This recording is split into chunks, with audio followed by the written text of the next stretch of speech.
కూడా పెన్షన్లు ఉన్నాయి, అప్పుడు కూడా పంపిణీ జరిగింది ఎలక్షన్ టైంలో.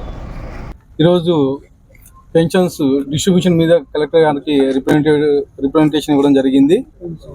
అనంతపురం జిల్లా వాతావరణ పరిస్థితి దృష్ట్యా ఎండ ఎక్కువ ఉంటుంది మిగతా జిల్లాలతో పోల్చుకుంటే. దానికనే అనంతపురం జిల్లాని ప్రత్యేకంగా పెన్షన్స్ ఇంటింటికి పంచమని చెప్పేసి కలెక్టర్ గారిని కోరడం జరిగింది. కలెక్టర్ గారు ఈరోజు మీటింగ్ జరిగింది, ఇంకా డెసిజన్ సాయంత్రంకి వస్తుంది.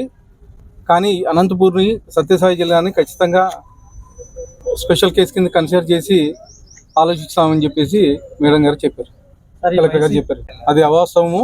యాక్చువల్గా ఎలక్షన్ స్టాఫ్ తక్కువ ఉన్నారని చెప్పేసి మేడం గారు అనగానే జరిగింది ఇందాక కలెక్టర్ గారు. ఈ వాలంటీర్ వ్యవస్థను రద్దు చేసిన తర్వాత ఈ ఎంప్లాయీస్, రెవెన్యూ ఎంప్లాయీస్ అయితేమి మిగతా ఎంప్లాయీస్ అయితేమి అంతా ఎలక్షన్ వర్క్లో బిజీగా ఉండడం వల్ల మేము సచివాలయాలకు వచ్చి తీసుకోమని చెప్పేసి చెప్తున్నారని చెప్పేసి మేడం చెప్పడం జరిగింది.